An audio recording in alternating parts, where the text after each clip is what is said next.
e os serviços registraram variação de 0,7% na passagem de julho para agosto. Foi hoje o que anunciou o IBGE.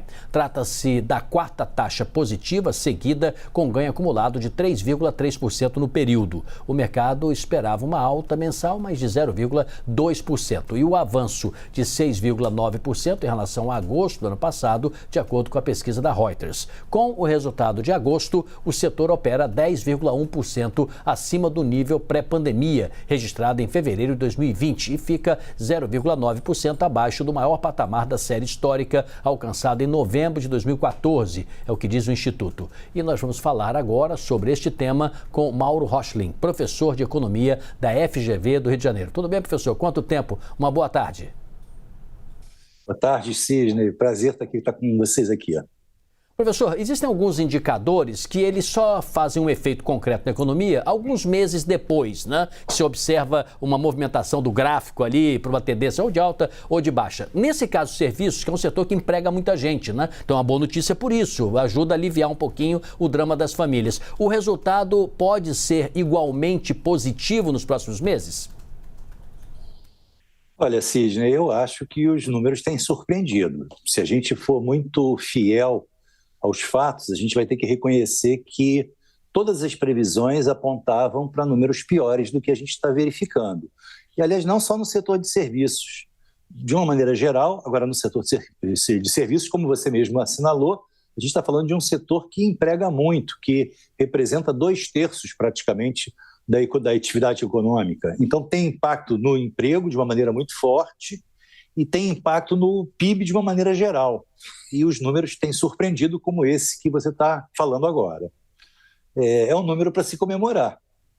Não, mas a minha pergunta... Luciana, só um segundo. Sim, mas claro. A minha pergunta é se esse reflexo pode ser considerado como uma tendência positiva para os próximos meses também, o que seria ótimo para a geração de emprego, claro. Olha, assim como esses números recentes surpreenderam, os números daqui para frente, ou pelo menos as previsões de mercado daqui para frente, não são das melhores. A gente começa também a ver efeitos dessa alta da Selic. Você acabou de dizer, aliás, que muitas vezes a notícia chega um pouco atrasada em relação ao fato. Ou seja, às vezes você tem um movimento da economia e o reflexo desse movimento vem adiante, que é o que pode estar acontecendo com taxa de juros. A gente está vendo taxa de juros lá em cima e está vendo um bom resultado dos serviços. Para responder a sua pergunta, daqui para frente os números tendem a ser pior, eu acho, exatamente por conta de uma política de juros mais rigorosa. Professor, a gente tem olhado para os números da economia com muita responsabilidade, obviamente, né? Nós tivemos o setor de serviços durante a pandemia quase parado, né?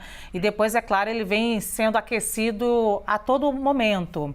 Eu queria lhe perguntar até que ponto a gente pode falar, e isso com toda a responsabilidade mesmo, de uma bolha ou não. Por que pergunto isso? Porque a gente tem agora, nesse momento também, muita injeção de dinheiro na economia por conta de Auxílio Brasil, por conta de liberação de fundo de garantia, 13º, fim de ano, otimismo, mas e depois?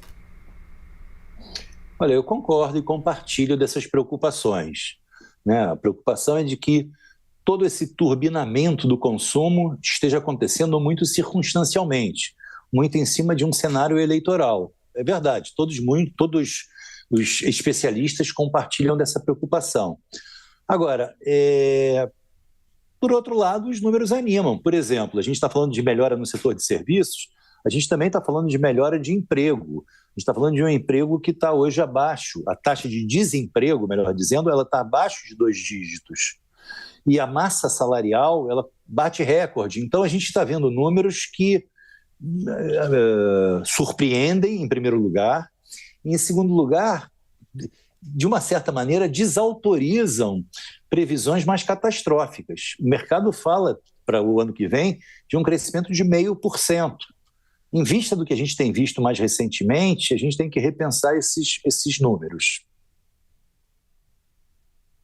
Professor, ainda sobre a expectativa, né, do setor de serviços, não pode só um setor ter uma boa melhora e outros não. Só que estamos vendo alguns indicadores na construção civil, o que isso é bom. É possível que haja também um pouco mais adiante, depende um pouco da safra, isso também, uma melhora nos preços de alimentos. Que outros setores o senhor acha que, ao lado de serviços, seria algo positivo para a economia para os próximos meses? Estou preocupado para frente, né? Tentar que os números não sejam números de voo de galinha, né? Que sejam mais efetivos para frente. Por isso que eu estou perguntando sempre para frente. Pois é, a gente nos últimos anos, ou até décadas, tem visto esses voos de galinha acontecerem, né? Não é de hoje.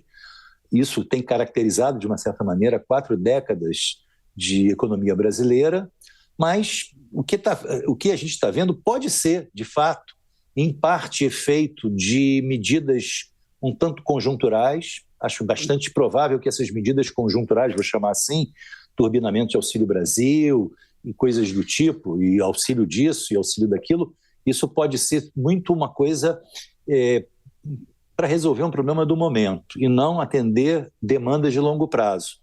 Isso é que realmente preocupa, isso é que a todos nós causa uma certa espécie e causa também preocupação com relação à condição fiscal que o próximo governo vai enfrentar.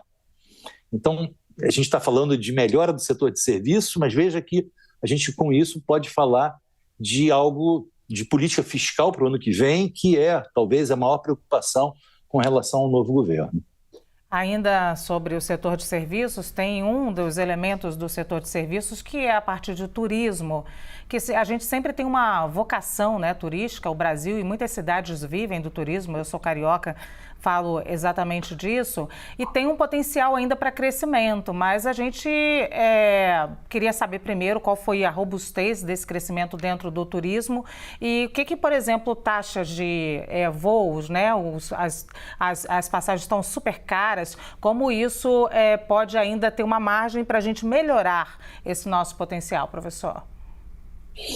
Bom, só complementando a pergunta do Sidney, que outros setores poderiam ajudar o setor de serviços. Sidney, você sabe que o setor de serviços é 2/3 da economia, portanto, o desempenho do setor de serviços é essencial para a gente olhar o todo. De qualquer maneira, a agricultura pode ajudar. O problema é exatamente a queda mais recente no preço das commodities. Isso pode atrapalhar um pouquinho, mas... E a indústria, há muitos anos, vem, na verdade, mostrando um resultado um tanto quanto preocupante, para dizer o mínimo. Mas, enfim, de qualquer maneira, o setor de serviços indo bem, as coisas também com isso vão bem melhor. Com relação ao que vem pela frente,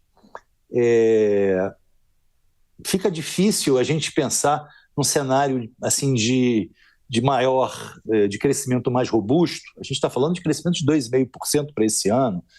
O mercado fala de um crescimento de menos do que 1% para o ano que vem, e a gente está falando de uma taxa de juros de 13,75%, de uma Selic às alturas. Então, com tudo isso, fica difícil, fica arriscado a gente fazer previsões de um crescimento mais robusto, de um crescimento mais vigoroso. Então, eu acho que o quadro, de uma maneira geral, é esse.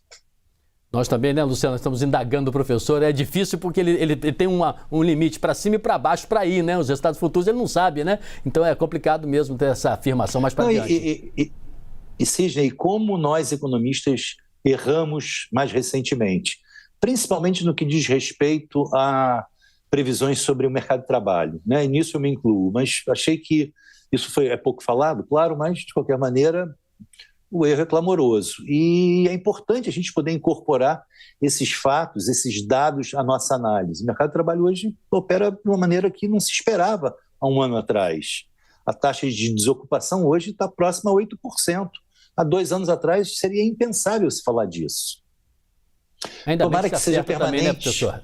Tá bem. Pois é, tomara que seja permanente, que esse impulso seja permanente e que a gente não esteja ao sabor das questões eleitorais. Amém, assim seja. Vamos agradecer ao professor de Economia da FGV do Rio, Mauro Rochlin, pela entrevista. Professor, uma boa tarde, bom fim de semana para o senhor. Um abraço para todos, obrigado.